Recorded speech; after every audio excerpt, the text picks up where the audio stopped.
de nuestra región. Buenas noches con todos, vamos a comenzar con la siguiente ponencia, la cuarta ponencia de la semana, de proyecto Hermano Mayor de curso de fisiopatología. El tema de tuberculosis a cargo del estudiante de sexto año de medicina humana de la Universidad San Martín de Porres, Brigitte Suárez Esteban. Adelante, Brigitte.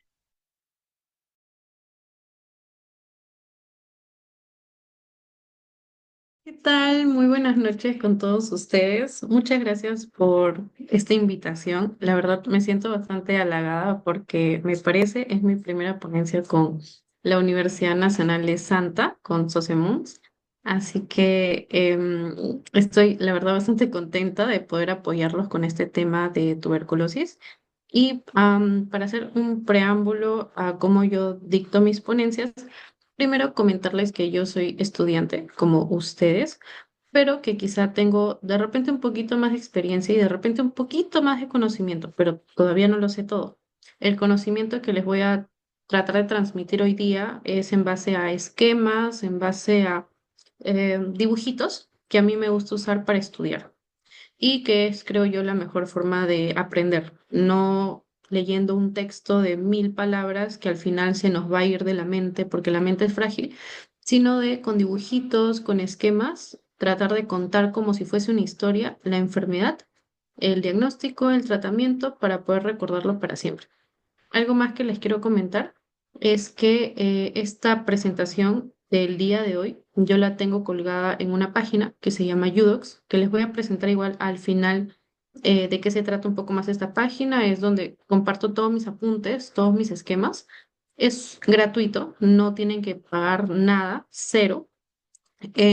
Solo crearse una cuenta como si fuese un Facebook, entran a mi usuario, ¿no? Brigitte Suárez en Udocs, y ahí les va a salir todos mis esquemas. ¿Ok?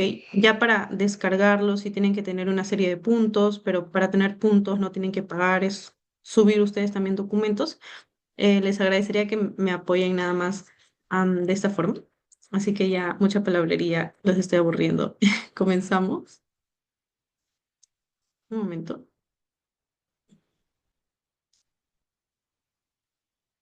Ya. ¿Alguien escribió el chat? Ya. Entonces, acerca del tema de tuberculosis, chicos, lo primero que quiero que ustedes aprendan siempre para todo curso es saber en general de qué se trata la enfermedad.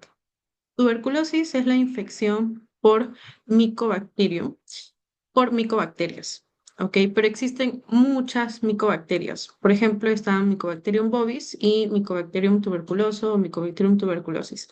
Mycobacterium bovis es aquel que se transmite a través del ganado vacuno, específicamente a través de la leche.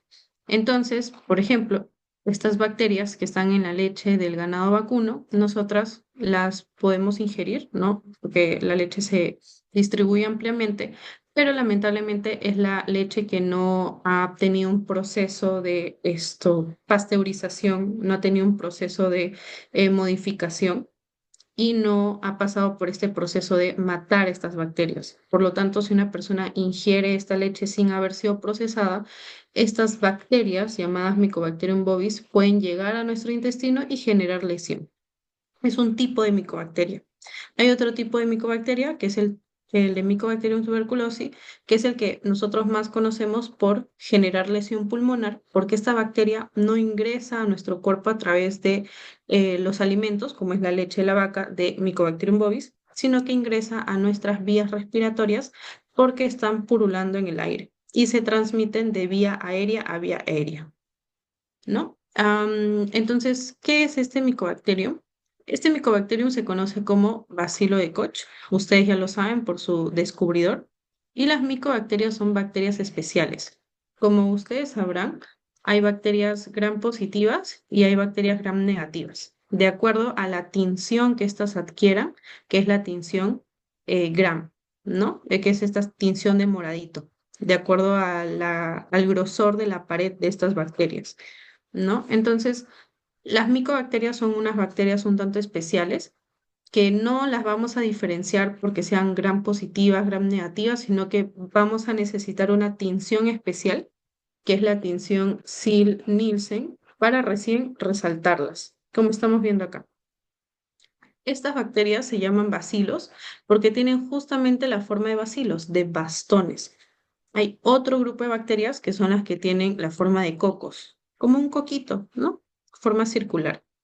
Pero en este caso no, son bacilos.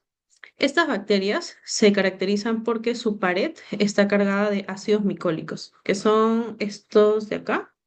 Estos que estamos viendo de color celeste en la imagen son los ácidos micólicos y tienen mucha importancia porque son los que van a caracterizar al bacilo para producir su virulencia, o sea, para los de causar la enfermedad en el ser humano. Acá están viendo toda la estructura de una bacteria, pero no voy a profundizar en ello porque eso ya es más de microbiología. En líneas generales, la pared bacteriana de bacilo de Koch se caracteriza por el ácido micólico. Eh, bien, ahora, respecto a las propiedades de este bacilo, esto es muy importante. Este bacilo es un aerobio estricto. Eso quiere decir que necesita Brigitte, el creo que aire no se está para compartiendo desarrollarse. tu PPT. Uy, Está en sí estoy compartiendo. resistencia de TBC. Eso es lo que estamos viendo. Uy, ya. Muchas gracias por avisarme, Ya, no me ahora había sí, dado ahora sí. cuenta. Ay, qué pena. Mil gracias. Ya bueno. La cuestión es que, retomando, esta es la estructura de la pared bacteriana, lo que está al medio de Mycobacterium tuberculoso, y lo que está aquí a la derecha es una propiedad característica de Bacilo de Koch, que es el que es un aerobio estricto. O sea, esta bacteria vive gracias a oxígeno, igual que nosotros, los seres humanos. Eso quiere decir que es un aerobio estricto. Acá les presento otros tipos de metabolismo de otros tipos de bacterias. Este es un tubito de ensayo donde lo que está de color naranja son los bacilos y lo que está de color rojito es oxígeno. Entonces, esta es la zona oxítica y esta es la zona anóxica, o sea, zona que tiene oxígeno y zona sin oxígeno. Acá, por ejemplo, estamos viendo a los aerobios estrictos, o sea, las bacterias, lo que está, los puntitos negritos, solo sobreviven donde esté el oxígeno. No hay bacterias donde no hay oxígeno. O sea, son aerobios estrictos. Aero viene de aire. Luego abajo vemos a anaerobios estrictos, o sea que no necesitan aire para sobrevivir, para su metabolismo. Y acá vemos a aerobios y anaerobios, o sea que pueden tanto sobrevivir en ambientes ricos en oxígeno y ambientes sin oxígenos. En este caso estamos hablando de microorganismos facultativos, o sea que se adaptan súper bien a ambos tipos de ambientes. Aquí estamos viendo entonces el crecimiento, la vía metabólica. De ahí que Mycobacterium tuberculoso le encanta los pulmones para poder proliferar, porque ahí hay aire. Específicamente, donde hay más aire en los pulmones es en los ápices. Y ustedes dirán, ¿por qué? Bueno, este es un concepto más de fisiología. Lo voy a dibujar acá a la izquierda. Recuerden ustedes que por gravedad los vasos sanguíneos van a llevar más sangrecita hacia las bases de los pulmones, ¿no? Hacia los capilares alveolares. Por lo tanto, ahí los alveolos van a estar más chupaditos, porque ya la sangre está ocupando más espacio.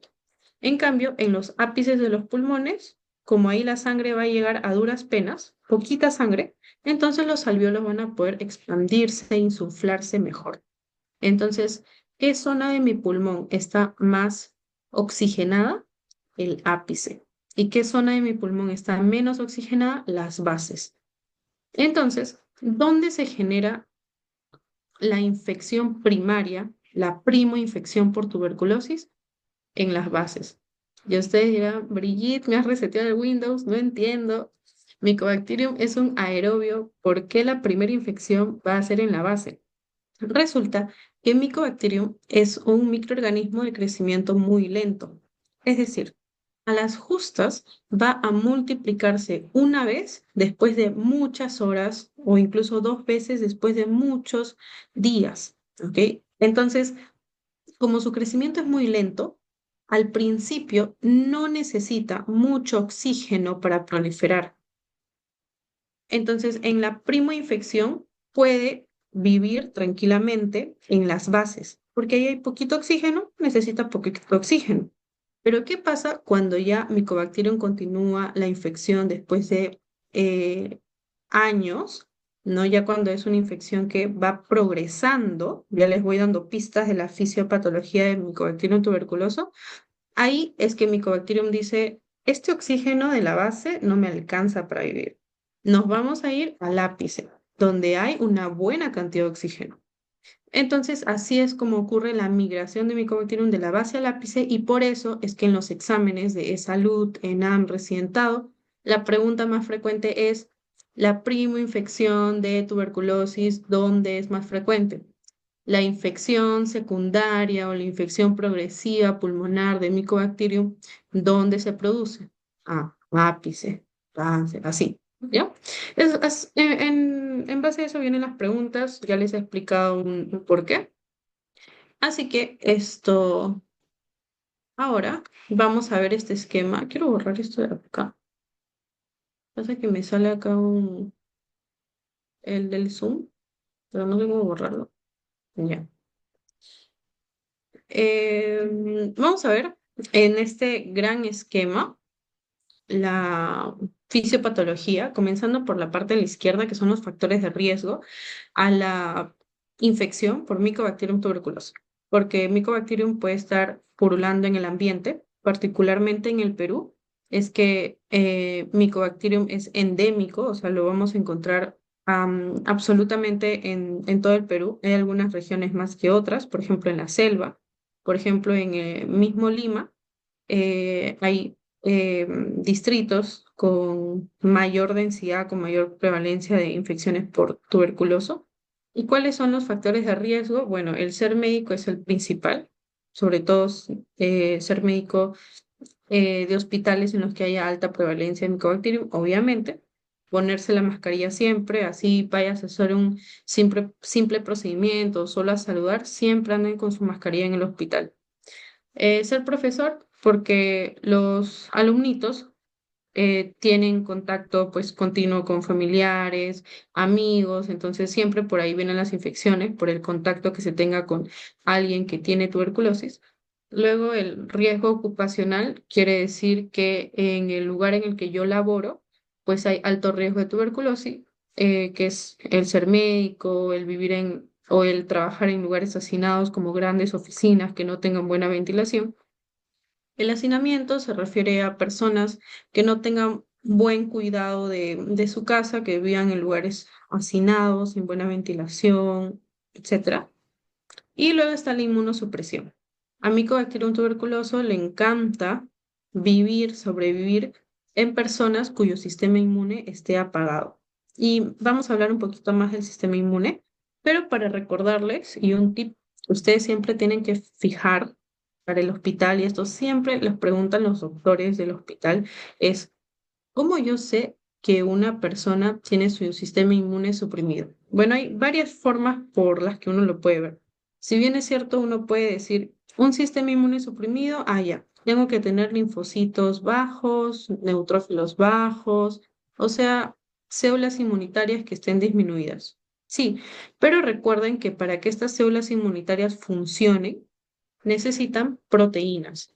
Y si yo tengo poquitas proteínas en sangre o mi hígado no está produciendo adecuadamente proteínas, entonces estas células no van a tener una buena energía para trabajar.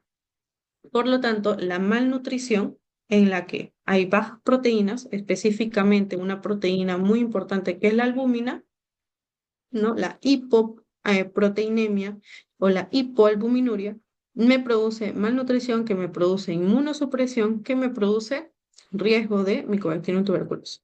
También el alcoholismo, porque el alcoholismo está relacionado con enfermedad hepática, porque recuerden que el alcohol se metaboliza a través del hígado, o sea, cada vez que consumimos alcohol, el hígado va sufriendo y sufriendo poquito a poquito y se va deteriorando su función y eso nos va a inmunosuprimir.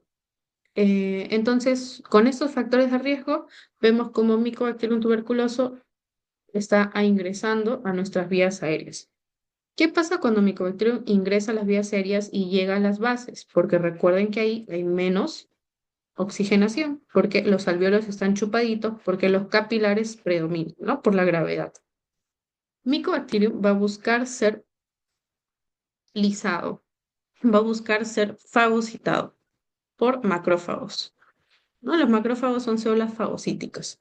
Pero lamentablemente, Mycobacterium, por toda la estructura de su pared bacteriana, es altamente resistente a la fagocitosis. Específicamente, recuerden que cuando un macrófago, que tiene esta forma como de un Pac-Man, agarra Mycobacterium, lo engulle en una vesícula, lo que busca este macrófago es que lo voy a pintar de rojo, es que una vesícula que se llama lisosoma, que tiene muchas enzimas que van a degradar al micobacterium, se una a esa vesícula que tiene el micobacterium. O sea, que haya unión del fagosoma, que es esta vesícula que se comió a micobacterium, por eso se llama fagosoma, se una al lisosoma.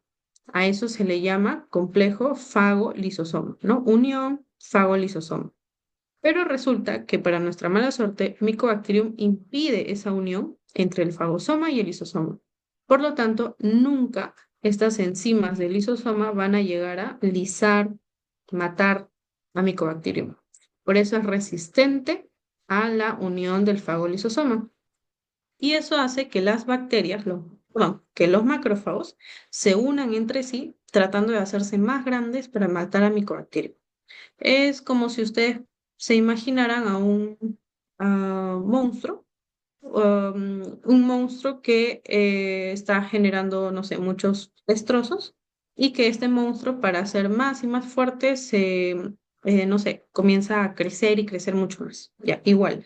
Este macrófago quiere hacerse cada vez más y más fuerte para matar a Mycobacterium. Entonces, ese macrófago se une a más y más y más macrófagos. Por lo tanto, vamos a tener ahora a un gran macrófago, grandote, grandote, pero con muchos núcleos, porque es la unión de muchos otros macrófagos. Esta unión de muchos macrófagos se llama célula gigante multinucleada. Es una célula gigante porque es un monstruo gigante que se ha formado por la unión de muchos macrófagos y es multinucleado porque cada macrófago da su núcleo, multinucleado.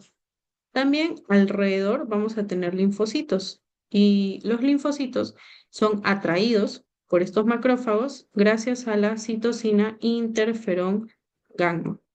Y recuerden que estos linfocitos tienen como principal función estimular la inflamación crónica, porque recuerden que si Mycobacterium no se puede morir por los macrófagos, entonces va a persistir en el cuerpo. Y si persiste en el cuerpo, esta infección ya deja de ser aguda, o sea, ya deja de ser una infección de solo días y pasa a ser una infección crónica, en la cual se atraen estos linfocitos para tratar de matar y matar a los Mycobacterium como se pueda. Entonces vemos una gran corona de linfocitos alrededor de macrófagos, alrededor de bacterias. Hay algunas bacterias que se pueden lisar, que están al centro de este gran granuloma, a esto se le llama granuloma. También pueden haber algunos macrófagos que ya hayan muerto, fallecido en su intento de fagocitar a Mycobacterium. Y ese conjunto de bacterias y células muertas forma como un casium. Un casium es básicamente como una sustancia con am, consistencia de queso. ¿Ok? Es una sustancia gaseosa, se le llama. Entonces, este granuloma formado para atacar a Mycobacterium se caracteriza por ser un granuloma gaseoso. Y esto es muy importante porque hay patologías en las cuales también se producen granulomas, pero como no es por Mycobacterium, no son granulomas gaseosos. Los granulomas gaseosos son por Mycobacterium. Entonces, eso es lo que vemos en una infección primaria, un granuloma. Ese granuloma se le conoce también como foco de Gauss, sinónimo. Es un granuloma caseificante. Otra cosa que deben de saber es que como ahí se atraen linfocitos macrófagos, esos macrófagos pueden viajar a través de los vasos linfáticos hacia los ganglios linfáticos que están muy cerca, en los bronquios, ¿ok? Entonces la infección de lo que estaba acá en el foco de Gauss, a través de vasitos linfáticos, puede llegar a ganglios de los bronquios. Y esos ganglios que tienen macrófagos que están llenos de micobacteria, entonces son ganglios que van a crecer. Los ganglios crecidos, los ganglios con inflamación, a eso se le llama adenitis. Adeno de ganglio, itis de inflamación. Iliar, porque recuerden que el ilio son todas aquellas estructuras que entran, penetran en un órgano. Por ejemplo, acá el ilio pulmonar son esos ganglios bronquiales, ese bronquio primario, esos vasos pulmonares, esos nervios, todo eso que entra al pulmón es el ilio pulmonar. Entonces, en este caso, la adenitis, ¿dónde está? En el ilio. Adenitis ilia. Y linfangitis pulmonar es básicamente la inflamación de los vasos linfáticos porque a través de esos vasos linfáticos están llegando las bacterias con micobacterias. Entonces, también atrae inflamación. A ese conjunto de adenitis ciliar, linfangitis pulmonar y foco de Gauss se le llama complejo de Gauss. Recuerden que complejo hace referencia a un conjunto de estructuras. Esta pregunta ha venido en un examen de salud y ENAM pasado, si mal no recuerdo si es salud o ENAM, uno de los dos. Preguntaban cuál de las siguientes alternativas corresponde a un complejo primario de Gauss y una de las alternativas decía adenitis ciliar, linfagitis pulmonar, foco de Gauss, obviamente esa era, ¿no? Súper fácil.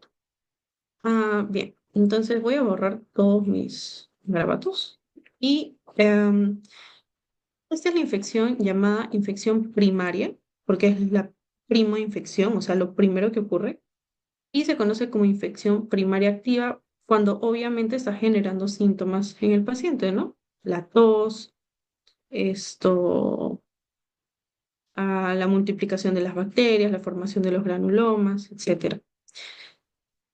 Luego de esta infección primaria activa, vamos a tener a dos grupos de pacientes.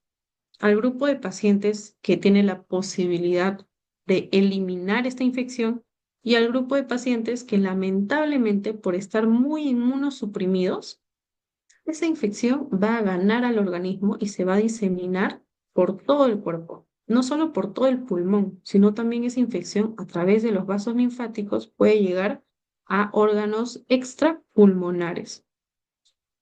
¿Qué personas desarrollan ese 10% de enfermedad primaria progresiva? Personas inmunosuprimidas, los niños y personas inmigrantes. Por ejemplo, una persona que te pongan en un caso clínico, vivió en Estados Unidos toda su vida, pero acaba de inmigrar a Perú y desarrolla síntomas como fiebre, sudoración nocturna o vespertina, además tiene tos. ¿Qué se sospecha? Tuberculosis, porque Perú es un país endémico y tiene el riesgo de inmigración. Luego, vamos a comenzar con el lado izquierdo, el lado del 90%, afortunadamente, el 90% de personas que tiene un buen rumbo, no un buen desenlace. Ese 90% lo vamos a dividir en dos. Un 50% de personas súper sanas que va a lograr eliminar la infección. Es decir, su sistema inmune va a ser tan efectivo, ¿no? Personas sanas, sin enfermedades previas, jóvenes, que puedan aclarar o eliminar la infección. A eso se le llama resolución. Otro 40% o más, en el que la infección se torne latente o controlada. O sea, la persona logra contener la enfermedad, hacer como un muro, una barrera alrededor de la enfermedad y evitar que ésta se siga propagando. ¿Cómo se contiene una enfermedad? Básicamente, esa parte donde está el granuloma se puede cicatrizar. O sea, se comienza a llenar de fibras colágenas, para que ese granuloma ya esté ahí, pero esté como congelado. Así como cuando guardas, no sé, carne o anticucho en tu refri para, no sé, de acá unas 2 semanas y lo congelas y se conserva, igual. Una infección latente quiere decir que yo lo voy a dejar ahí conservado, guardado, y en otro momento lo puedo usar, ¿no? Como si fuese carne en una refri. En otro momento se puede activar, porque está ahí latente, está guardado, congelado. ¿Cómo se congela? En forma de una cicatriz, ¿ok? O incluso se puede esto calcificar. Calcificar quiere decir que se comienzan a depositar calcio en ese granuloma. ¿ya? Entonces, más del 95% de pacientes con una TBC latente no va a tener síntomas, o sea, no va a tener tos, porque la enfermedad está congelada, el granuloma está congelado. Lamentablemente, personas que se inmunosuprimen pueden reactivarse esta TBC latente. O sea, eso que yo tenía congelado se descongela y nuevamente progresa la enfermedad. Y ustedes dirán, ¿qué ejemplo? Por ejemplo, que una persona de 20 años, súper sana, ahorita, por estar en contacto con un familiar con TBC o por, no sé, iniciar sus prácticas hospitalarias justo en un hospital donde hay mucho TBC, desarrolla la TBC latente. ¿Le va a generar enfermedad, síntomas? No. ¿Por qué? Porque su sistema inmune está fuertísimo. Pero llegan los 40, 50 años de esta persona y lamentablemente por algún proceso X consume corticoides. Los corticoides generan inmunosupresión. Entonces, esa inmunosupresión que tiene por los corticoides hacen que al toque se descongele ese micobacterium y comience a reactivarse la enfermedad. Ya, a eso se le llama infección reactiva o también se le llama infección secundaria o postprimaria, porque es después de la primaria. Tiene mucho sentido. Eso es en el 10% de los pacientes. ¿Ok? Ahora, ¿dónde ocurre esto de la infección reactiva? Como ya les dije, en un principio, o sea, en la infección primaria, le gustaba la base porque habían poquitos micobacterium, pero en la infección reactiva, pues Mycobacterium acaba de revivir, acaba de reactivarse, de salir de la refri, de estar congelado, de estar hibernando. Entonces, ¿qué necesita? Mucho oxígeno para seguir multiplicándose. Por lo tanto, ¿a dónde va a ir para buscar más oxígeno? Al ápice. Por eso es que las lesiones de una infección reactiva o postprimaria se ven más en los ápices. ¿Qué tipo de lesión es? Como saben ustedes, es un granuloma calcificante, pero característicamente, no sé por qué, pero eh, en la infección reactiva se forman las cavidades. Es decir, por alguna razón, Mycobacterium cuando se reactiva le gusta destruir más al tejido pulmonar y forma ahí como una cavidad, como una caverna. ¿Ya? También esta infección secundaria o reactiva, al igual que la infección primaria activa, puede progresar a una infección progresiva. Recuerdan que les había dicho que una infección primaria activa podía, en un 10% de casos, podía transformarse en una infección progresiva, o sea que se va a todo el pulmón o a otros órganos, en pacientes con inmunosupresión, niños sin migración. Igual, si la infección se reactiva y la persona está inmunosuprimida, esa infección no se va a quedar en pulmón, Mycobacterium va a aprovechar la inmunosupresión y se va a ir a todo el pulmón o se va a ir a otros órganos. Entonces, ya entramos a la parte de infección primaria progresiva, vamos a entender mejor cómo ocurre esto. Para que la infección progrese, el granuloma se tiene que, por así decirlo, romper. O sea, Mycobacterium va a dejar de ser contenido dentro del granuloma y va a comenzar a salir, como les mencioné, a través de los vasos linfáticos. Que se quede en el pulmón es un 47% de los casos. O sea, que va a comenzar a generar lesiones en todo el pulmón, pero solo ahí, no se va a ir a otros órganos. Un 47% de los casos. Un 43% de los casos va a ir a otros órganos. TB de los ganglios, ahora ustedes dirán, ¿la adenitis ciliar? No. TB ganglionar me refiero a que sean ganglios que estén fuera de los pulmones, extraganglionares. Por ejemplo, el ganglio más conocido que se afecta en la TB ganglionar es el ganglio cervical, el ganglio del cuello. Tengo una imagen en la siguiente diapositiva, espérenme un tantito para mostrarle, pero bueno, ganglio cervical, más frecuentemente asociado a TBC. TB urinaria, como ustedes saben, a nivel del riñón se pueden formar también granulomas de TBC. No necesariamente Mycobacterium se va a encontrar eh, en la orina formando como colonias. Por eso es que muchas veces el cultivo de TBC sale negativo pero sí la orina se torna ácida. Y obviamente van a haber muchos leucocitos, ¿no? Entonces, la presencia de muchos leucocitos, a eso se le llama piuria, la presencia de orina con pH ácido y la presencia de cultivo negativo, a estos tres se le conoce como la triada de Colombino, que es una triada que se describe en los libros antiguos, pero en la actualidad, si tú tienes un paciente que sospechas de una TBC urinaria, no necesitas tener los tres, obviamente. Son indicativos, sí, enhorabuena, si tienes los tres, genial. De hecho, hay literatura que te dice en qué porcentaje de pacientes hay los tres, en qué porcentaje de pacientes hay los dos. Ahorita no manejo la cifra, pero esto hay que tener presente eso. La TBC genito-urinaria se refiere más a los genitales en los que puede estar TBC. En los hombres, por ejemplo, característicamente TBC aparece más a nivel del epididio. TBC digestiva. A TBC le gusta mucho el ilio, si mal no recuerdo. Sí, el ilio, que es la última parte del intestino delgado. Y TBC meninge, o sea, TBC a nivel de las meninges. Incluso puede haber TBC a nivel pericárdico, puede haber TBC en la piel, puede haber osteoartritis también, TBC en la columna vertebral, donde se produce el famoso mal de Pot, por ejemplo, que también lo vamos a ver en un rato. Y el 10% de las infecciones primarias progresivas es una TBC miliar.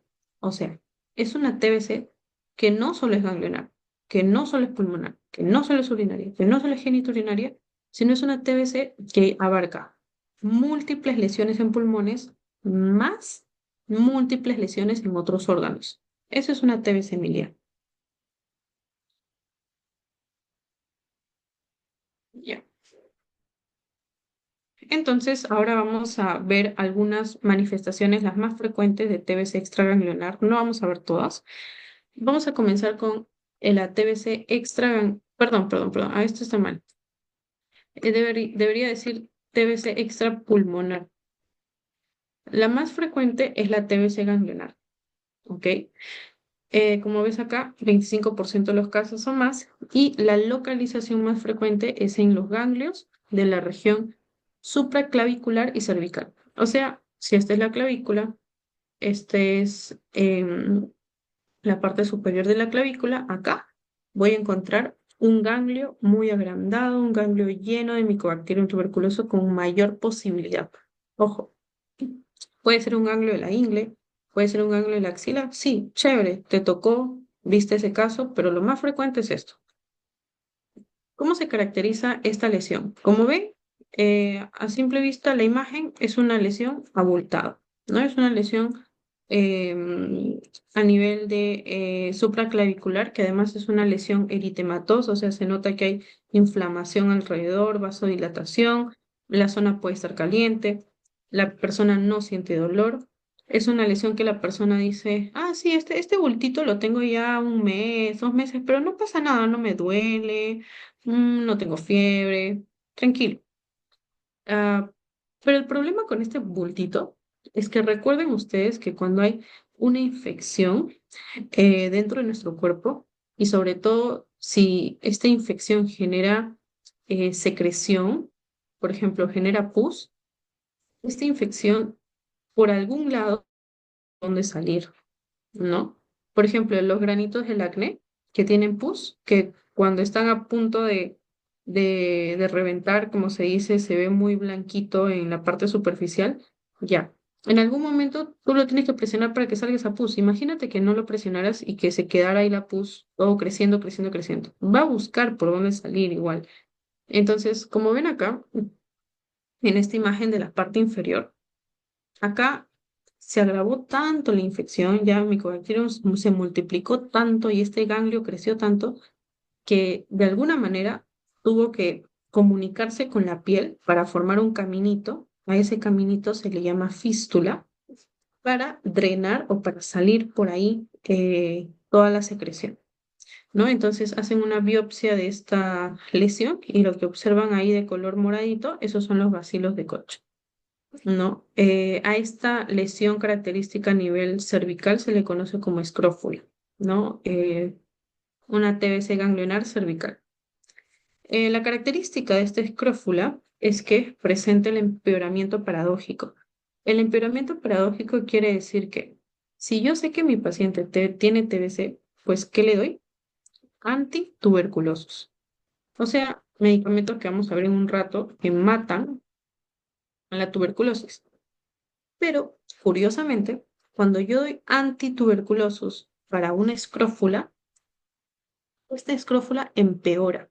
A eso se le llama empeoramiento paradójico. Luego está la TBC pleural, que quiere decir que TBC comienza a agarrar la pleura y comienza a generar inflamación, y la inflamación en la pleura, recuerden que genera un derrame, no un trasudado. Perdón, un exudado, porque es una inflamación. Característicamente es un derrame pleural unilateral, y para yo saber si hay TBC en la pleura, el diagnóstico o el examen que se tiene que hacer es el del ADA, que es la adenosina deaminasa, que es una enzima que se eleva cuando está Mycobacterium tuberculoso en la pleura, y característicamente debe ser más de 40 unidades litro. La glucosa puede estar normal o disminuida. Recuerden que las bacterias para sobrevivir necesitan azúcar, energía. De ahí que la glucosa se consume, y por lo tanto cuando yo estudio el líquido veo, oye, hay menos glucosa acá, alguien se la ha comido, Mycobacterium. Luego está la leucocitosis, que es el aumento de los leucocitos. Principalmente, recuerden que en el granuloma lo que habían más eran linfocitos. Los linfocitos se caracterizan porque su núcleo es así bien circular. No son como los polimorfonucleares, cuyo núcleo se ramifica, ¿no? Es un núcleo trilobulado, o no es un núcleo bilobulado, ¿no? Como los eosinófilos, por ejemplo. No, los linfocitos son mononucleares. ¿Ok? Por eso es que se dice que la leucocitosis, o sea, el aumento de los leucocitos, es a predominio mononuclear. O sea, son más leucocitos. Incluso también se pueden referir a macrófagos, porque los macrófagos también tienen un núcleo único, no está bilobulado, solo que es arriñonado, ¿no? El núcleo de los macrófagos. ¿Cómo se hace este estudio? Básicamente tienen que hacer una toracocentesis, extraer el líquido, estudiarlo y ya. Luego está la TBC gastrointestinal, que como les decía, ahí está, no me había olvidado, es más del 85% de los casos, o sea, frecuentemente lo vamos a encontrar en el ilion terminal o en la región iliocecal. Acá me gustaría acotar algo que recientemente leí, y es que TBC gastrointestinal te puede producir dos tipos de lesiones. Una lesión es la lesión, ay, se me fue el término. Es una lesión como estenosante. O sea, son dos patrones de crecimiento de tuberculosis a nivel del ilion, a nivel del intestino. Puede ser como una lesión así como estenosante, como obliterante, como una lesión más circular, y había otro tipo de lesión que la verdad no recuerdo. Ya creo que era esta de acá, que es como más fibrosante. La verdad no recuerdo muy bien el término, tendría que buscarlo nuevamente, pero bueno. La cuestión es que TBC a nivel del intestino te va a dar dolor, gases, hinchazón, asitis, por la misma obstrucción, por la misma lesión, el crecimiento del granuloma, asitis por la inflamación del peritoneo. Luego, acerca de TBC óseo, es bastante curioso porque la verdad todavía no lo he investigado, pero por alguna razón a TBC le encanta una parte muy específica de las vértebras, que es la parte anterior de las vértebras. Es muy curioso. Entonces, imagínense ustedes tener una escalera, o mejor dicho, sí, claro, una escalera. Ya, y esta escalera, de pronto, la parte anterior, o mejor dicho, un lado de la escalera, como que se se rompe. Por ejemplo, este lado, el lado de la izquierda, se rompe. Entonces, si se rompe ese lado, ¿qué va a pasar con esa parte de la escalera? Se va a aplastar, se va a caer, ¿no? Igual acá, las vértebras, ¿no? Acá estamos viendo en una resonancia magnética las vértebras, ¿no? Esta es la parte posterior, posterior y esta es la parte anterior, ¿no? Hacia atrás, hacia adelante. Y vemos que justamente en la parte de adelante de las vértebras hay una lesión como si se estuviesen comiendo la vértebra. Ya. Característicamente, por eso les decía, y curiosamente, las vértebras se lesionan en la parte anterior, ¿no? Con frecuencia. Si ven una lesión en la parte posterior, igual puede ser TBC, pero con mayor frecuencia en la parte anterior. Eso genera que las vértebras que están arriba aplasten esa vértebra que en la parte anterior ya está toda lesionada, pues se aplasta porque está más débil. Por lo tanto, como se aplasta, miren lo que se forma acá. Aplastan a la parte más anterior, la parte posterior se queda tirando para atrás y eso forma como una jiba, ¿no? Como una espinilla atrás en la espalda. Ya, a esta deformación de la columna se le conoce como mal de Pot. Y como ven, forma una pequeña jiba. Como ven acá, el 80% de los casos es en la parte anterior del cuerpo vertebral, adyacente al disco vertebral, ¿no? El disco que está entre cada vértebra. Entonces disminuye el espacio entre los discos, genera destrucción de las vértebras. ¿Cuál es la clínica? Mucho dolor. Imagínate tener esta lesión a nivel de las vértebras, los nervios. O sea, ya de por sí que un nervio se lesione, muchísimo dolor y contractura. ¿La contractura es de qué? La contractura es de los músculos que están siendo sujetados por los huesos de las vértebras. Finalmente está la TBC miliar, que como les decía, se presenta como una TBC primaria pero progresiva. O sea, es una TBC que esto progresa muy rápido, principalmente en pacientes inmunosuprimidos. En una pregunta de salud o no recuerdo, vino, ¿cuál es la forma más frecuente de primoinfección en niños? TBC miliar. ¿Por qué? Porque los niños, como les comenté, son más susceptibles a esta primo infección o esta infección primaria progresiva. Dentro de ellas estaba TBC miliar, en menor porcentaje, pero acá nos dicen que es la forma más frecuente de primo infección de los niños. O sea, esto está en esta parte del esquema. La pregunta nos está hablando de esta parte del esquema, de esto de acá. Primaria progresiva, milia. Pero vino otra pregunta en otro examen, no recuerdo si era en Amo Salud, que mencionaba, ¿no? ¿Cuál es la forma más frecuente de TBC miliar del adulto? La de reactivación.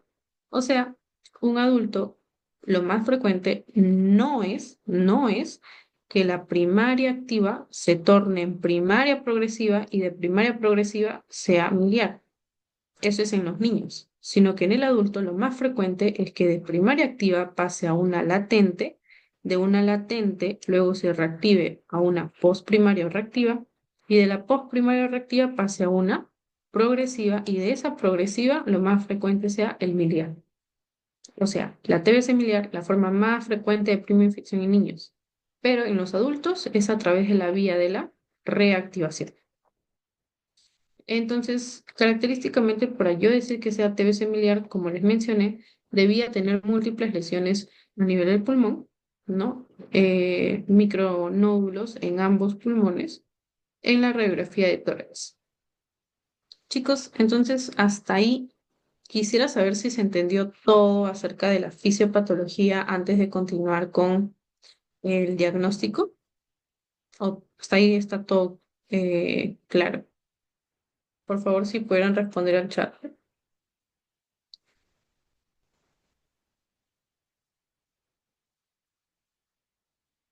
O en todo caso pueden reaccionar si no pueden responder por el chat.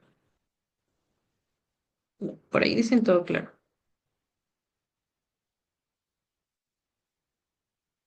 Ya, genial. Gracias. Entonces, ahora sí vamos con diagnóstico. Un momento se lació. ¿Qué pasó?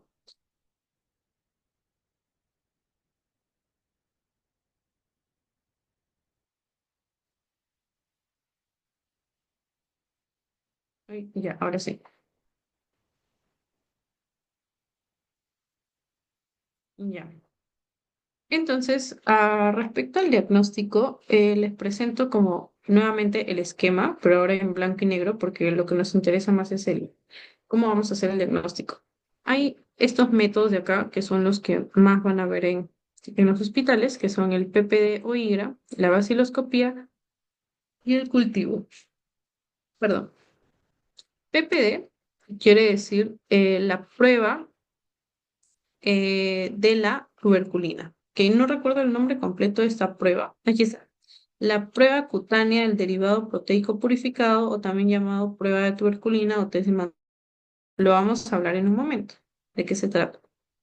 IGRA, que es la reacción del interferón gamma, ¿sí? La reacción o la presencia de interferón gamma. Estas dos pruebas, memorícense el nombre por el momento, en un rato les explico de qué trata, me sirven para saber si el paciente tuvo en algún momento de su vida infección por TBC. O sea, mm, yo voy a saber si en el pasado tuvo, si ahorita tiene o si fue latente. En cuestión general, si en algún momento tuvo TBC, ¿ok? Ahora, si esta prueba sale positiva, no quiere decir que ahorita tiene TBC. Les repito, estas pruebas quieren decir que o en el pasado o ahorita justo tiene TBC, pero no lo puedo afirmar. Solo puedo afirmar que tuvo o una TBC activa, tuvo o tiene una TBC activa, latente o ya resuelta. En cambio, la vaciloscopía y el cultivo ya me sirven para ver a Mycobacterium, o sea, ya, o sea, para ver si realmente ahorita el paciente tiene una infección primaria o reactiva o progresiva. ¿Ok? ¿Por qué? Porque la vaciloscopía, como dice el nombre, oscopía quiere decir ver. Bacilo quiere decir ver bacilos, ver micobacterias. ¿Ok? Lamentablemente, como ustedes ya saben, hay Mycobacterium bovis y hay Mycobacterium tuberculosis. Obviamente, lo más probable es que si yo saco una muestra de pulmón sea Mycobacterium tuberculoso, pero lo que dice la literatura es que si yo hago una vaciloscopía, no necesariamente quiere decir que sea Mycobacterium tuberculosis.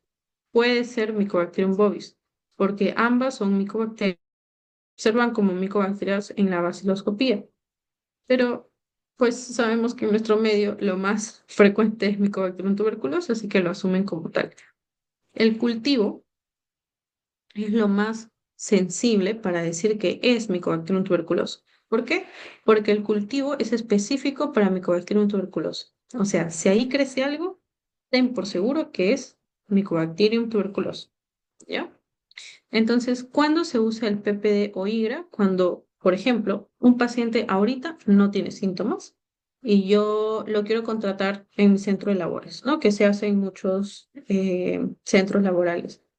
Y te piden, sácate por tal clínica la evaluación que se llama PPD o IGRA, porque yo quiero saber si tú de repente tienes una TBC latente o si en algún momento has tenido TBC o de repente podría decir que tienes ahorita. La prueba que me engloba todas las posibilidades es PPD o IGRA. ¿Ok? Son dos aparte, ¿ah? No se llama PPD o IGRA en conjunto. PPD o la prueba de IGRA. Ya. Pero si ahorita yo estoy en el hospital y veo a un paciente que tiene una radiografía con lesiones pulmonares, además tiene tos, oración nocturna, esto, ha tenido contacto con familiares con TBC, yo digo, este es un TB. Si quiero, bueno, si estoy en un hospital muy sofisticado y tengo para sacar una vaciloscopía, un cultivo, bueno, le pides una vaciloscopía para ver si hay micobacteria, le pides un cultivo y con eso puedes identificar realmente que ahorita, ahí está la bacteria rondando en el pulmón, porque esa prueba la estás haciendo ahí mismo, ¿no? Y estás observando ahí mismo micobacteria. Entonces, vamos a comenzar con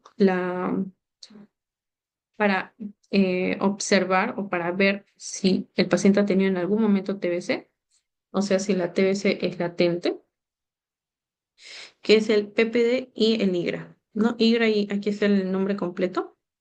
Eh, PPD se basa en que el péptido o el derivado proteico purificado se va a inocular en la dermis de la persona y se infiere que ese péptido al ser de Mycobacterium tuberculoso, si la piel del paciente tiene una reacción, o sea, si se inflama la piel del paciente, eso quiere decir que la persona ya conoce a Mycobacterium y ya reacciona contra él.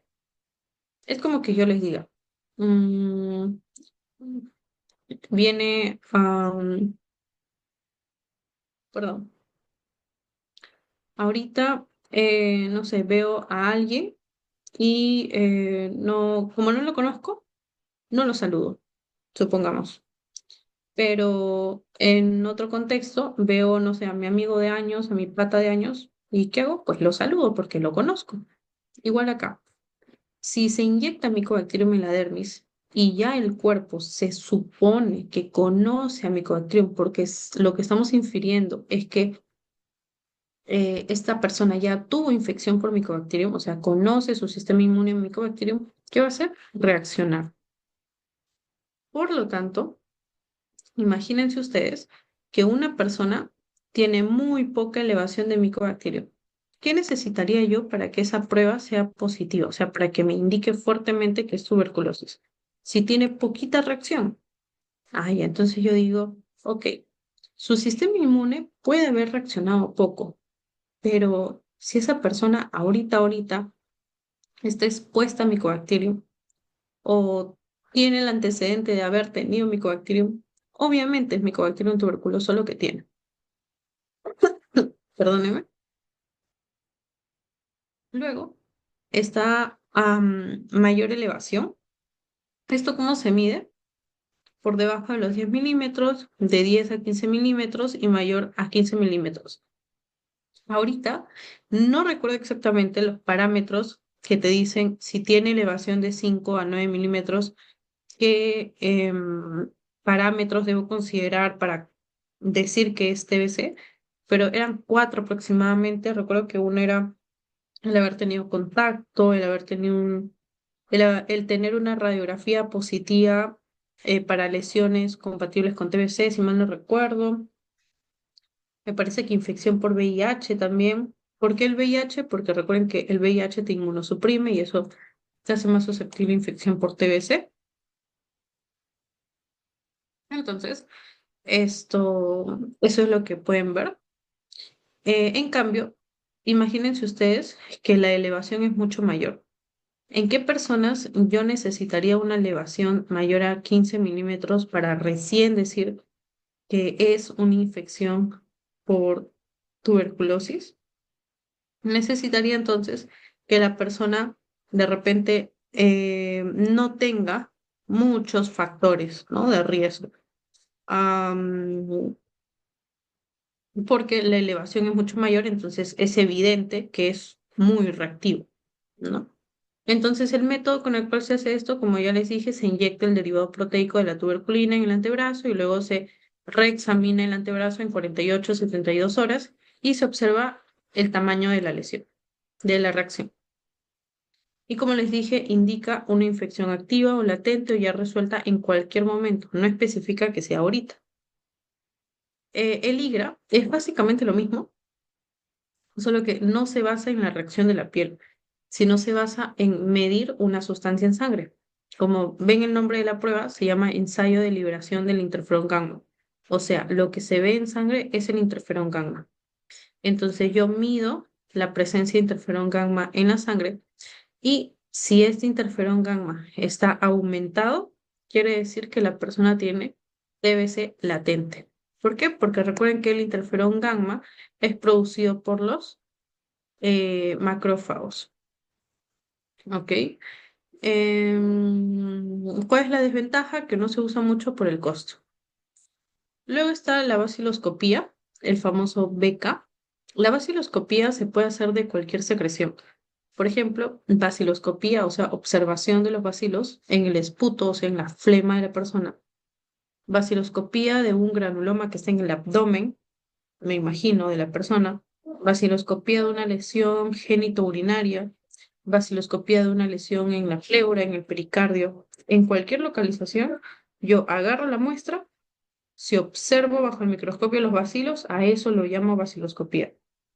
¿Cómo se realiza la baciloscopía? Teóricamente se tienen que tomar 3 muestras en 3 días diferentes. Lo que yo he visto que hacen en el hospital es tomar 2 muestras básicamente seguidas. O sea, tengo la secreción, agarro una muestra, la guardo y agarro otra muestra, la guardo. Al mismo tiempo, dos. Depende del hospital en el que estés. Y eso lo mandas a una tinción de silicio. Y de acuerdo a este cuadro, te van a decir si hay o no hay Mycobacterium. Por ejemplo, si no hay Mycobacterium en 100 campos, no se observa. En 100 campos, si se observa de 1 a 9, solo colocas el número exacto, luego depende de 100 campos, 50, de 20, y así progresivamente. Finalmente, el cultivo es el gol estándar, porque si yo veo que crecen bacterias, y más aún, si el cultivo es específico para Mycobacterium tuberculoso, entonces es una infección por ese microorganismo.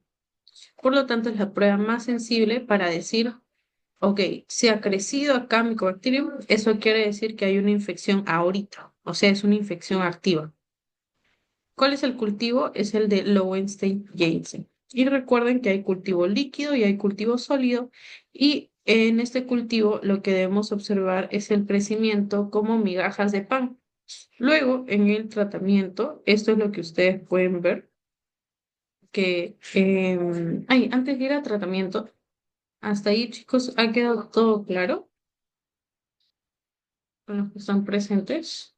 Juan Diego, Luis, Agustín, Alanis, Leslie, Francesca, Maylí, Carla, Kimberly, Liz, Marcia. ¿Ha quedado todo claro? Para continuar con el tratamiento.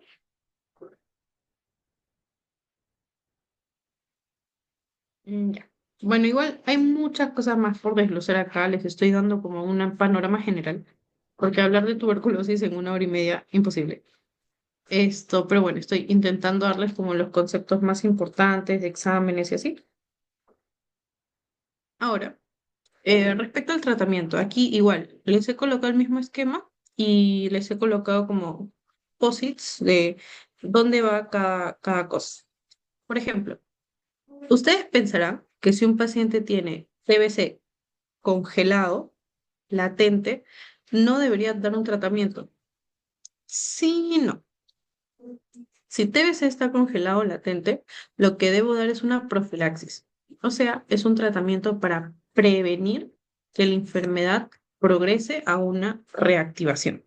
O sea, a que se descongele la enfermedad. ¿Ya? ¿Cómo se da la profilaxis? La profilaxis es con un medicamento que se llama isoniazida. Y por eso se le llama TPI a este tratamiento. Tratamiento profiláctico con isoniazida. Lo vamos a ver en un momento. Luego están los esquemas del tratamiento. Y esto sí, apréndanlo porque creo que es la mejor forma en la que he podido resumir el tratamiento de todas las formas en las que está escrito en Internet. Si yo tengo una infección reactiva, pulmonar o extrapulmonar, lo que voy a dar es un esquema de 2 más 4 meses. Y ustedes dirán, Brigitte, ¿por qué 2 más 4 cuando pudiste haber dicho de 6 meses? Resulta que el tratamiento de tuberculosis se divide en 2 fases. La primera fase es la que dura 2 meses y la segunda fase es la que dura 4 meses. ¿Ya? Por eso se le pone 2 más 4. En pacientes VIH que tengan lo mismo, o sea, una infección reactiva, TBC pulmonar, TBC extrapulmonar, no les voy a dar 6 meses, les voy a dar 2 más 7. O sea, el primer ciclo, ¿no? O la primera fase, igual 2 meses, pero la segunda fase sí más. Y ustedes dirán, Brigitte, pero 2 más 4 lo puedo aumentar un mes más al 2, le puedo aumentar un mes más al 4 y que sea pues 8, ¿no? Un poquito más. O si quiero aumentar lo que sea 3 más 6 y llego al 9, que es lo mismo, si es 2 más 7, 9. Resulta que en la primera fase, estos medicamentos, ¿no? Que se dejan por 2 meses, no se pueden dejar por más tiempo, porque son medicamentos que generan lesión en órganos como hígado, entre otras lesiones que lo vamos a ver en un momento. Entonces, no se recomienda que esta primera fase, la fase de los 2 meses, se alargue más de 2 meses. Por eso es que solo se corta ahí. La fase que se extiende es la de la siguiente fase, ¿no? La de los 4 o 7 meses sí se puede extender. Entonces, 2+7, pacientes VIH, lo mismo. Ahora, vamos con la TBC miliar. Si yo tengo TBC miliar, el esquema ya no es 2+4. El esquema es 2+10. ¿Ya? ¿Qué pasaría si yo tengo una TBC miliar y dentro de esa TBC miliar hay TBC en pericardio, en meninges? Lo que ahí le vas a agregar, ojo, le vas a agregar son los corticoides. ¿Por qué? Porque la inflamación en pericardio y la inflamación en meninges es una inflamación bastante grave. Imagínate tener una inflamación alrededor del corazón. Es mortal, que es de pronóstico reservado, igual que una meningitis. Una inflamación en la meninge no es cualquier cosa, está muy cerca del cerebro, es un órgano vital, ¿no? Al igual que el corazón. Entonces, lo que se hace en estos casos, además de dar el tratamiento anti-TB, es agregar corticoides para que la inflamación en ese órgano baje y para que ese órgano no se afecte mucho y no esperar el efecto de los antituberculosos en todos estos 12 meses. ¿Ya? Entonces, vamos a ver cada tratamiento que ya les he mostrado. Comenzando por la profilaxis, ¿no? Como les dije, se conoce como TPI, tratamiento profiláctico con isoniazida. El objetivo del tratamiento es evitar que TBC se reactive. De lo que estaba latente se reactive. ¿Para quiénes se da este tratamiento entonces? Para los que tienen TBC latente. ¿Cuáles son los esquemas? Bueno, el esquema que primero se diseñó, bueno, no primero en la historia, sino uno de los más conocidos, es la monoterapia con isoniazida. O sea, obviamente solo isoniazida, 300 miligramos cada 24 horas, vía oral, lunes a domingo, por 6 a 9 meses. Pero actualmente ya las nuevas guías, nuevos documentos, estudiosos, investigadores mencionan que la rifampicina tiene un efecto similar y que si se da diario por 4 meses tiene el mismo efecto. O que si yo combino rifampicina más isoniazida por 3 o 4 meses tiene el mismo efecto. Entonces, uno puede usar cualquiera de estos esquemas de manera profiláctica. En pacientes VIH, la profilaxis debe ser por 12 meses. ¿Se acuerdan que les hablé de los esquemas? Del esquema 2+4, 2+10. Ya, este es. Les voy a comenzar a hablar primero del esquema más conocido, que es el 2+4. Como les mencioné, el 2+4 era para pacientes que tienen TBC solo en pulmón, o una TBC extrapulmonar, o una TBC reactiva. En los 2 primeros meses se van a dar 4 medicamentos y en los 4 últimos meses se dan solo 2 de esos 4 medicamentos. ¿Recuerdan por qué? Porque en los 2 primeros meses el medicamento llamado piracinamida y etambutol, o sea, la Z y la E, no se deben dar por más de 2 meses. Por eso es que para los últimos 4 meses ya solo se deja rifampicina y se deja isoniazida. ¿Ok? Entonces hay una memotecnia para recordar cuánto de cada medicamento se debe dar. Y es la memotecnia IREA-Perú. I de isoniazida, R de rifampicina, E de streptomicina, que ya no se usa mucho por tener efectos fetotóxicos, si mal no recuerdo, etambutol y la piracinamida. La isoniazida se da 5, rifa, 10, streptomicina, lo paso, ¿no? Acá está la memotecnia.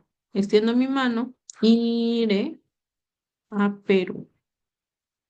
Esto le quito el tercer dedito de streptomicina y acá tengo en el primer dedito 5, luego 10, 15, me salto 20, 25. Entonces, ¿cuánto doy de isoniazida? 5 miligramos por kilogramo de peso. ¿Cuánto doy de rifa? 10. De etambutol, 20 miligramos por kilogramo de peso y de piracinamida, 25 miligramos por kilogramo de peso. Y eso lo vamos a ver en este esquema de abajo. Primera fase, 2 meses. Vamos a ver cuánto tendría que dar en un solo día si es un paciente que pesa 60 kilogramos. Vamos a comenzar con isoniazida. ¿Cuánto dábamos de isoniazida? 5. Entonces multiplico 5 miligramos por kilogramo de peso por 60 kilogramos. ¿Cuánto sale? 300.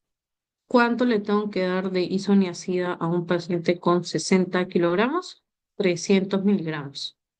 Pero en una caja de isoniazida vienen 100 tabletas, ¿no? 100. Perdón, viene 100 miligramos. En una caja, o sea, en una tableta vienen 100 miligramos. Entonces, si en una tableta vienen 100 miligramos y yo necesito 300 miligramos, ¿cuántas cajas necesito? Por 3. Por eso es que acá dice, isoniazida viene de 100 miligramos, necesito 3 para hacer 300.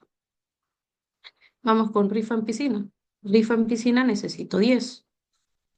Voy a borrar. Ay, no me digas que no quiero borrar. Ya bueno. Rifampicina necesito 10 miligramos por kilogramo de peso. Lo multiplico por 60 kilogramos de la persona. Kilos se van. 10 por 60, 600.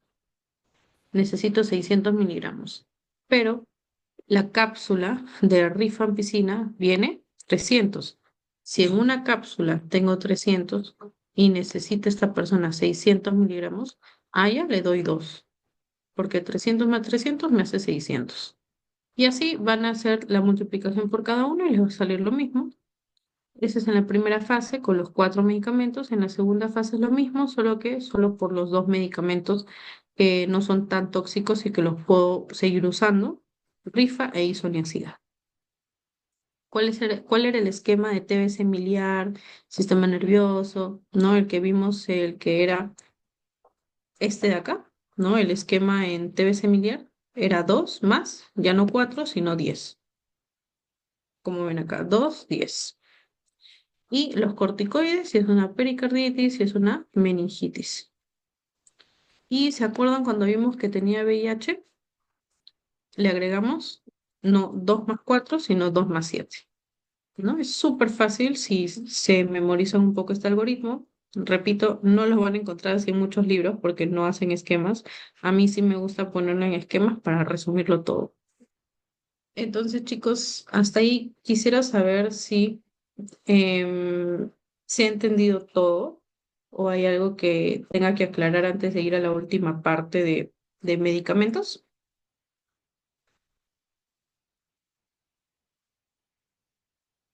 Y luego tengo algunas preguntas para ustedes. ¿Hasta ahí todo claro?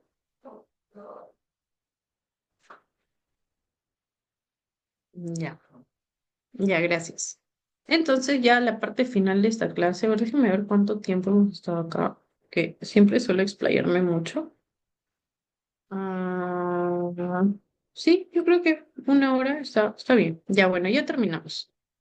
Entonces, vamos a hablar ahorita de la resistencia de TBC. Pero antes quiero recordarles los medicamentos que ya hemos visto. Los medicamentos de primera línea son los que hemos visto en los esquemas, ¿no? Rifampicina, isoniazida, etambutol, piracinamida. Esos 4 en el primer mes, segundo mes.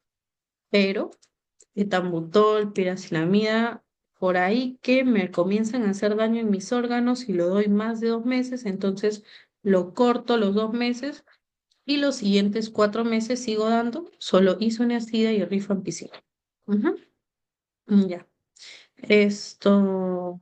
Entonces, esos son los medicamentos de primera línea, los que están en el esquema. Primera línea quiere decir los primeros que uso, mi primera alternativa, mi primera opción. Pero hay medicamentos de segunda línea, ¿ok? Si en caso no pueda usar alguno de estos, porque hay resistencia, o sea, porque Mycobacterium no le va a hacer ni cosquillas a ese medicamento, entonces mejor le doy otro de segunda línea, o sea, mi segunda opción. Ahí están los aminoglucósidos inyectables como la amikacina, la streptomicina. Pero como les comenté, la streptomicina genera ototoxicidad del feto, obviamente en una mujer que está gestando. Por eso es que streptomicina no se da en gestantes. Otro medicamento de la segunda línea es la fluoroquinolona, ¿no? Que es el levofloxacino, moxifloxacino. Estos son fluoroquinolonas que tienen mejor penetrancia en los pulmones. Em, ya. Algo que quiero que sepan también acerca de la rifampicina, de la isoniazida y del etambutol y de la piracinamida son los efectos adversos. Los efectos adversos tanto de la rifa como de la isoniazida, hepatotoxicidad. ¿Ya? Otro efecto adverso de la rifampicina es la trombocitopenia, hemólisis, color naranja de fluidos. O sea, la rifampicina le encanta la sangrecita, hemólisis, trombocitopenia y color naranja de fluidos, de la orina, por ejemplo. La isoniazida, uy, acá debería decir isoniazida. La isoniazida, además de la hepatitis, genera neuritis periférica. Y esa neuritis periférica requiere que se le administre más vitamina B6, que es la piridoxina, a mi paciente para que no haga mucha lesión de el nervio periférico, ¿no? Del axón. Luego está el etambutol, que genera bastante lesión ocular, genera una neuritis, una inflamación del nervio óptico retrovulvar, que genera un daltonismo rojo-verde. Y finalmente la piracinamida genera una hepatotoxicidad colestásica también, pero también se asocia a hiperuricemia. Por eso es que el etambutol, piracinamida, hasta 2 meses nomás, ya ahí nos quedamos solo con isoniazida y rifampicina. ¿Ya? Em, entonces, ahora sí vamos a hablar acerca de la resistencia. Si Mycobacterium solo es resistente a la rifampicina, o sea, la rifampicina no le hace ni cosquillas, se llama Mycobacterium monoresistente. ¿Ya? Todo lo que está de rojo quiere decir la resistencia. MDR quiere decir que Mycobacterium es resistente a rifa e isoniazida, o sea, justo los dos medicamentos que se quedan para la fase 2, o mejor dicho, la fase de los 4 meses. Poliresistente quiere decir que no es MDR, o sea, no es resistente ni a rifa ni a isoniazida juntos, sino que es resistente a muchos medicamentos, por eso se llama poli, pero que no son rifa ni isoniazida juntos. Por ejemplo, rifampicina, etambutol y piracinamida. En ninguna parte hay isoniazida, entonces es poliresistente, no es MDR. El XDR quiere decir un MDR, o sea, resistente a rifampicina y resistente a isoniazida, que además es resistente a aminoglucósidos inyectables, a amicacina y a fluoroquinolonas como levofloxacino, que son medicamentos de segunda línea. Okay. MDR quiere decir multidrogo resistente, XDR extremadamente resistente, es el que llega a los medicamentos de segunda línea a ser resistente. Entonces el tratamiento también se modifica de acuerdo a la resistencia bacteriana. Si es monoresistente, le amplío 9, 18 meses, si es MDR más, poliresistente más, XDR es el que más debería durar, más de 24 meses. Muy bien, chicos, eso ha sido todo por mi presentación. Espero haberles ilustrado un poquito, espero que se haya entendido. Tuberculosis es un tema amplio, pero creo que he tratado de resumir lo más importante y sobre todo explicarlo como un cuento, explicarles lo más importante del tema. Si no hay preguntas, me gustaría compartir con ustedes algunas preguntas para que podamos repasar.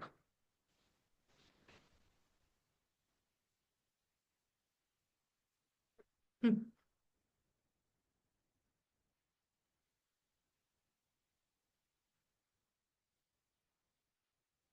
Esta es una aplicación que yo uso para estudiar, es Stadia Smarter. Yo no tengo buena memoria, todo se me olvida. Entonces, lo que hago es básicamente, si he aprendido algo, lo coloco acá, luego lo repaso así de acá a una semana, de acá a 2 semanas, y así no se me olvida. Voy a poner, aquí está. No vean, no vean. A ver, un momento. Quiero poner las preguntas de TV, solo que No quiero que vean.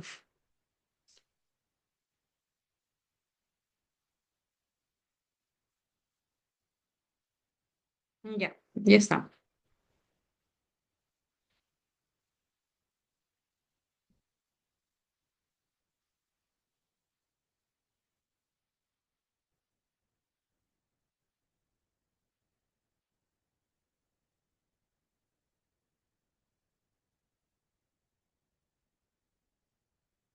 Muy bien. Al chat, chicos, por favor.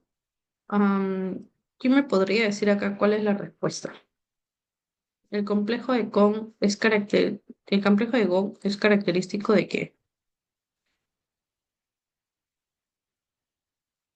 La respuesta que ustedes digan, yo la marco. Pueden ir descartando también. Pueden responder por el chat. Francesca dice la E, A, B, C, D, E. Rodríguez dice la A.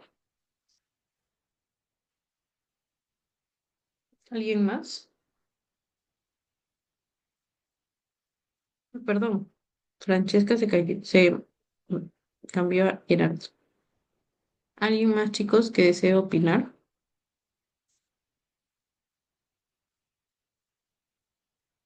Ya, muy bien. Es la letra E. ¿Por qué? Porque recuerden que el complejo de Gauss era esto de acá, ¿no? Lo primerito, el granuloma, la linfadengitis y la adenitis, ¿no? Cuando la infección es primaria, activa, ¿no? Primaria. La respuesta dérmica al antígeno de la tuberculina es positiva después de iniciar la infección. Ya, esto no les dije, y es que uno pensaría acá, uy, acá en el PPD, les comenté, ¿no? Si yo ya me infecté por tuberculosis, entonces ya lo reconozco, ¿no? Como si fuese mi amigo, entonces reacciono contra él. Pero después de cuánto tiempo de haber tenido una infección recién se genera la reacción, después de 2 a 6 semanas, ¿ya? Mujer de 30 años, sudoración nocturna, astenia, tos, pérdida de peso hace 3 semanas, ¿no? Que son los síntomas clásicos de la TBC. Antecedente, una hepatitis viral tipo B en la infancia. Está adelgazada, pálida, pulmones brocantes difusos. En la radiografía se ven infiltrados focales en tercio superior. Ujú.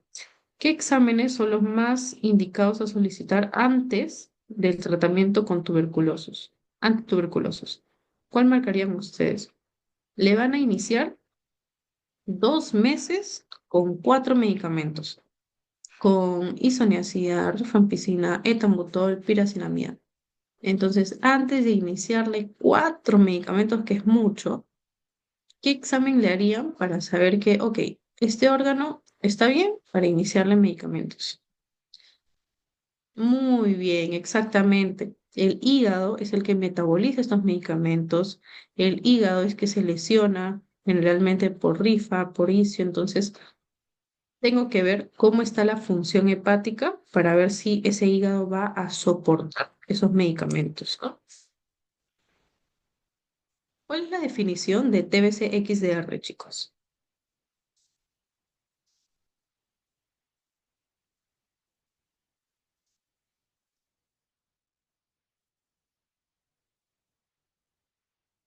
Uy, no, ya salió la respuesta acá. Odio. Ya, la respuesta es la A. Resistente a medicamentos de primera y segunda línea. Ahora, ¿por qué no puede ser la E, que parece? Porque aquí te está solo diciendo que exclusivamente a 2 fármacos de primera línea y a uno de segunda línea, ¿no? No es así. Pueden ser varios de primera y segunda línea. Que me salte uno. Ya. Bueno, esto es obvio, ¿no? Te dicen paciente con tos, expectoración, bla, bla, bla, bla, pérdida de peso, radiografía, infiltrado apical derecho, que puede ser TB.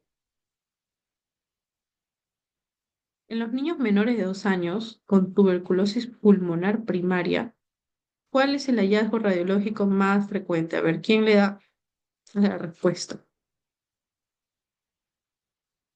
Un niñito.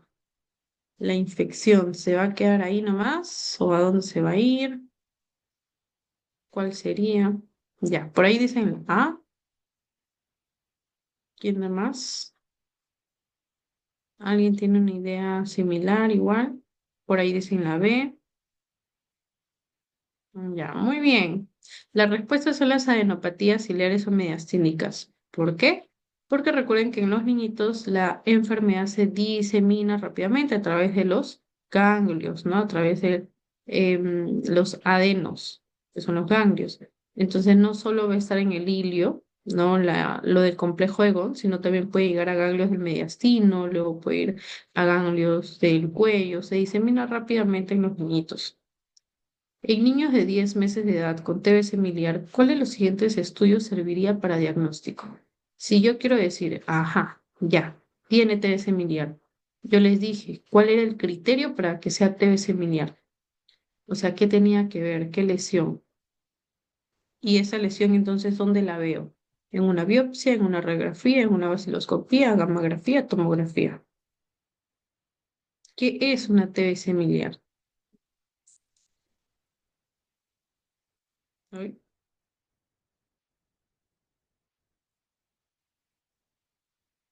ya, por ahí dicen la A.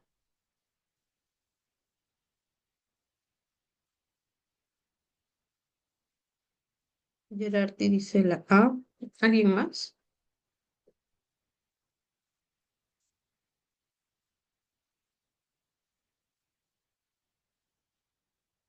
Ya, muy bien. La respuesta es la B.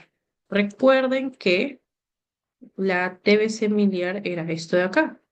Era tener múltiples lesiones pulmonares, múltiples nódulos pulmonares y además la diseminación de TBC a otro órgano.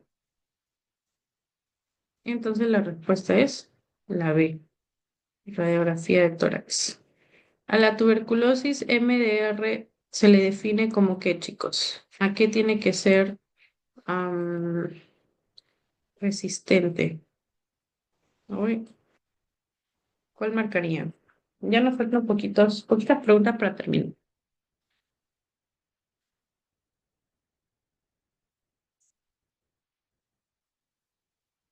¿Cuál marcaría?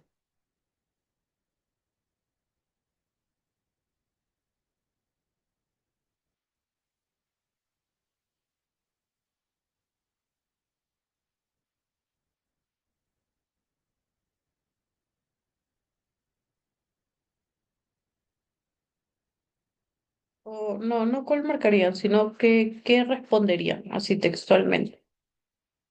Para que sea MDR, ¿a qué tiene que ser resistente? Ya, rifa e ISO. Muy bien.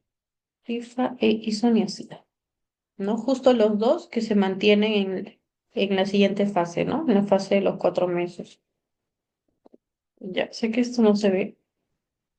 Hagan el ejercicio y me escriben al chat. Correlacione cada medicamento antituberculoso con su respectivo efecto secundario. Por ejemplo, lo escribirían así, ¿no? Allá. Hepatitis con, no sé, la letra, el fármaco J, no sé. Polineuropatía con el fármaco Y. Algo así. Algo así escriban. Ya saben que la H es isoniazida, la R rifa, la Z piracinamida y la E tambutol. Ahora, si no recuerdan todos, escriban lo que vayan recordando y así nos vamos complementando. Por ahí de repente Gerardi dice hepatitis es con tal, Agustín dice polineuropatía con tal y ahí vamos completando.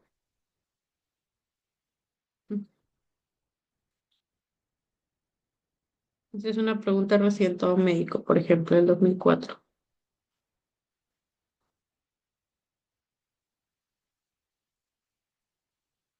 Lo que se acuerden, chicos, en una clase igual no espero que lo memoricen al toque porque esto hay que repetirlo y repetirlo, hacer active recall para recién memorizarlo. Pero alguno recuerda, por ejemplo, la hepatitis, pero había un medicamento que además de hepatitis se producía polineuropatía. Ya, muy bien. Etambutol, neuropatía óptica. Ahí ya terminamos uno. Nos faltan tres. Acuérdense siempre, etambutol, ojito.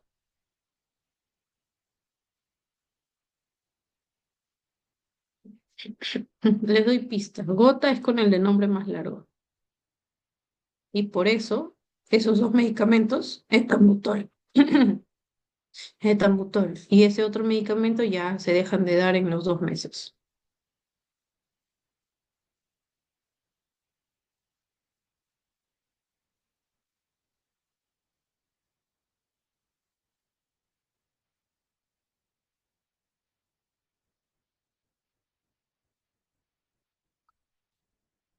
Chicos, ¿están ahí? Ya, bueno. Entiendo que no lo recuerden, no se preocupen. Si todavía recién ven este tema, es normal. Aquí está. Isoniazida. Y yo siempre me acuerdo porque la I es como un gran axón. Entonces la isoniazida me produce neuritis periférica o polineuropatía periférica, como lo quieran llamar. Firacinamida, el de nombre más largo, produce hiperuricemia y la hiperuricemia desencadena la gota, el acúmulo de cristales de ácido úrico. No, el ojito, muy bien, como lo dijeron, etombutol ojito. Entonces el que me quedaría con hígado sería rifa, pero recuerden también rifa con hemólisis, trombocitopenia, color naranja,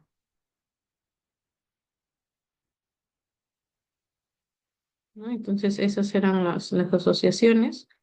Cuando se administra un medicamento antituberculoso, aparece la neuritis óptica. La droga que debe suspenderse es el que produce neuritis óptica, etambutol. En el tratamiento de la tuberculosis, la administración de tambutol puede ocasionar neuritis óptica. Como ven, es una pregunta frecuente. ¿Qué vitamina está indicada en un niño que recibe tratamiento con tuberculosis? A ver si alguien recuerda. Yo les dije de una vitamina que se administraba para que los nervios no se lesionen tanto por el uso de isoniazida. Entonces, además de administrar los antituberculosos, tenía que dar esa vitamina. Ya, la piridoxina, ¿cuál es? B12, B1, B3, B6, vitamina E. Está muy bien tu respuesta, pero soy un poco más exigente. La vitamina B6 es la piridoxina. Muy bien, la B6 exactamente. Ya vamos viendo ya las últimas porque no quiero aburrirlos. ¿Cuál de los siguientes produce neuritis óptica? Lo mismo, ¿no? Etombutol. En el tratamiento de la tuberculosis, ¿cuál debe evitarse por ser ototóxico, chicos? Yo les dije, uno que es muy conocido, incluso fue uno de los primeros antituberculosos. Exacto, la B, exacto, estrepto. En el 85% de los pacientes con enteritis tuberculosa, ¿el sitio de afección cuál es? Esto también les comenté.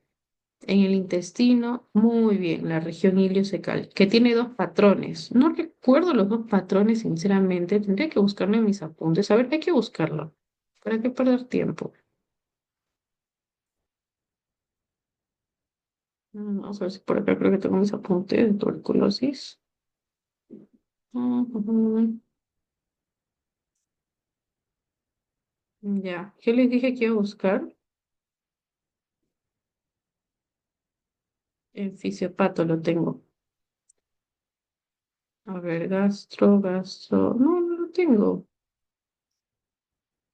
Ay, discúlpenme, chicos. No lo tengo en mis apuntes. ¿Dónde lo anoté? Por acá. No. TBC. Tiene dos patrones la TBC gastrointestinal. Qué piña que no me acuerdo. Era uno estenosante y era otro fibrosante. La verdad no recuerdo. TBC. Ya, esto debe ser.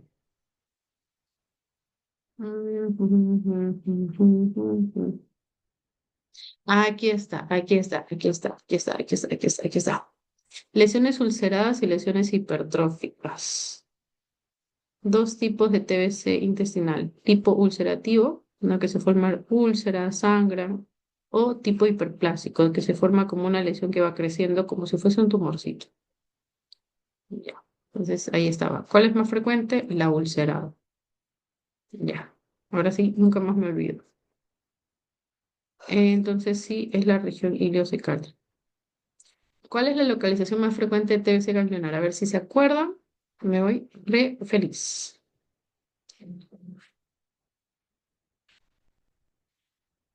TBC ganglionar.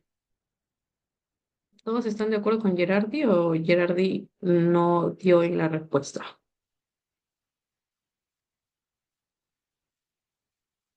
Escrófula, ya, pero la localización.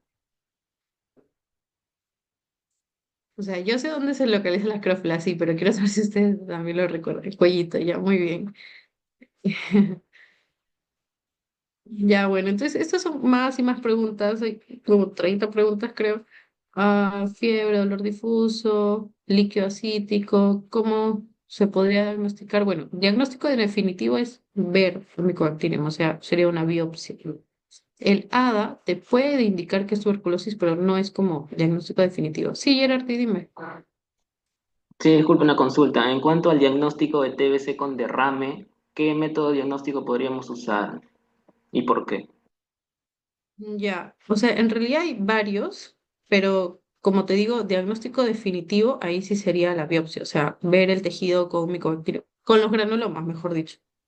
Ahora, si tú quieres orientar tu diagnóstico, o sea, más o menos ver o orientarte a que puede ser un micobacterio, le pides un ADA, le pides una baciloscopía para ver bacilos, o sea, los patólogos van a usar la tinción sin Nielsen, le puedes pedir un cultivo, esos son los que te van a salir positivos y tú dices, ok, el patólogo el médico ha visto bacilos en la baciloscopía. Bueno, pues es una TB, ¿no? Tiene todos los síntomas, ha tenido contacto con un pariente que tiene TB, entonces es TB, si ya me salió acá que el patólogo ha visto bacilos. Si le pides cultivos, sale Tebe, Esteve. Si le pides hada, como repito, el hada no es eh, que te dé el diagnóstico, te orienta. Los que te ayudan a un mejor diagnóstico son la baciloscopía, la biopsia, observando los granulomas calcificantes, y el cultivo, ¿no? Ya sea cultivo líquido o cultivo sólido. Ajá. Exacto, te sirve, ¿no? Te orienta. Por eso es que justamente ahorita en el hospital en el que estoy, si no recuerdo un tema, porque hay una paciente que no la han estudiado en muchos hospitales y no se le ha encontrado la causa de las lesiones que tiene ella en abdomen y en peritoneo también, en retroperitoneo y en peritoneo, y al cirujano como que lo quieren esto un poco no sé, contactar, porque al momento de él hacer la resección del tejido, mandó el tejido a estudio, pero no le hizo como estudios para saber si es una TB, ¿no? Por ejemplo, no le mandó a hacer baciloscopía a esa muestra que tomó de la cirugía. Y pues los doctores de medicina interna están ahí diciendo cómo el cirujano entra, opera y no ve la historia clínica para ver que esté ¿no? A ver, otro comentario dice, pero si quieres así rapidito tu diagnóstico, una prueba molecular. Claro, la prueba molecular es actualmente más usada porque además de decirte, oye, aquí hay TB, te dice, mira, es resistente a tales medicamentos, entonces ya tienes el informe donde te dice compatible con TB y además puedes usar tales o cuales medicamentos, ¿no? Ya. Entonces, chicos, para no hacerla más larga, acá lo que les comenté, ¿no? La tríada de Colombino, que es de TBC renal. Y así hay muchas preguntas, pero como ven, se repiten, ¿no? Etambutol, $300 del Ginexpert. Sí, pues en tu serum no vas a estar haciendo tantas pruebas, ¿no? Ya. Y así, y esto es lo que les decía, ¿no? ¿En qué circunstancias se interpreta una prueba positiva de tuberculina con induración de 8 milímetros? Como les decía, en la PPD lo que vale es qué tan indurada está la lesión. Si obviamente, ay, no se borra. Si obviamente la lesión está chiquitita y yo digo, yo quiero decir que es TB, entonces digo, la paciente con una induración muy chiquitita debe tener mucho riesgo de tener TB. Por ejemplo, una placa que me indique que tiene TB. Por ejemplo, un niño con infección con VIH, por ejemplo. Hay unos parámetros, la verdad. PPD, criterios, vamos a poner. hay unos parámetros, aunque de hecho los tengo acá. Se los muestro para que, a ver, lo tengo acá, así que se los muestro. Ujú. Aquí. No, si es de 5 a 9 milímetros, el paciente tiene que ser VIH positivo, contacto reciente con un paciente con TBC, una lesión en rayos X, un trasplante de órgano, todo esto me dice, ah, ya, es muy probable que tenga TB. Entonces no necesito que la induración sea muy elevada. En cambio, si una persona no tiene nada de riesgo para TB, entonces ahí sí recién necesito, oye, al menos que la reacción dérmica pues sea bastante, ¿no? Más de 15 milímetros, porque no tiene riesgo. Entonces, si no tiene riesgo y me sale chiquito, obviamente no es TB. Pero si no tiene riesgo, pero me sale una reacción bastante grande, ah, ya, entonces sí es TB. ¿No? Son básicamente criterios. Bien, chicos, entonces me ha encantado poder compartir ahorita con ustedes esto. Les agradezco su atención y su participación. Ah, ya no, tengo que compartirles algo más antes de que me vaya. Lo que les comenté al principio de la página donde yo comparto mis resúmenes me ayudarían bastante realmente. Es esta página de acá que se llama Yudox. Ustedes tipean ahí mi nombre. Esta página también la pueden encontrar en mi Instagram. Mi Instagram es mi apellido, mi nombre. Acá está mi canal de YouTube. Entran a mi canal de YouTube. Y acá en mi canal de YouTube esto sale. Ay, no, no sale mi fuente de Yudox. Ya, bueno. Entran a Yudox y ponen mi nombre. Y ahí van a encontrar, por ejemplo, el PPT de hoy, que es este de acá. Simplemente lo abren y lo van a poder ver. Lo pueden ver así en pantalla grande. Se pasean por el documento. Esto, ahí pueden ver los esquemas, genial. También les agradecería que me puedan seguir en YouTube. Esto, hay videos muy buenos en los que explico, por ejemplo, cómo aprender a leer un EKG, estos fármacos, por ejemplo, hace poquito he enseñado fármacos antihipertensivos, así con esquemas, con dibujitos, con preguntas, micosis, parasitosis de los pulmones, por ejemplo, epilepsia. Miren todo este cuadro, miren este cuadro que está acá, y con este cuadro explico epilepsia. Es un mega cuadro, así como el cuadro con el que he explicado tuberculosis. Luego resolvemos full preguntas. La verdad que a mí me encanta hacer esquemas. Y nada, están más que invitados a seguirme. Les agradecería mucho su apoyo, es lo único que les pido. Yo encantada de brindar 1000 ponencias. Solo les pido que me sigan en mis redes, en YouTube, y en YouTube principalmente. Así que nada, un gusto. Y si alguno quiere contactarme para alguna otra ponencia o desea clases, me puede escribir al privado. Ese es mi número. Solo mensajes, por favor, no llamadas. Y yo encantada de ayudarles cuando tenga tiempito. Muchas gracias, ha sido un gusto. Muchas gracias, Brigitte. Y con eso daríamos por culminado la ponencia de hoy. Ha sido bastante interesante. La verdad, ahí deja sus redes sociales también. Si nos puedes compartir tu YouTube, tu Instagram, bueno, ya manda tu YouTube, ¿no? Bueno, ahí lo pueden contactar. Y nada, muchas gracias a todos y también a ti, Claro Brigitte, por su tiempo y por darnos esta ponencia, ¿no? Muchas gracias. Déjame tomar una fotito. Les agradecería Sí, que claro. puedan reaccionar así como con un corazoncito. Esto, para saber que todos están felices con la ponencia, para poder ponerlo en mis redes. Ajá. Sí, por favor, reaccionen todos los que puedan. Ya, ya la capturé. A ver, ya. Muchas gracias, chicos. Gracias. Nos vemos.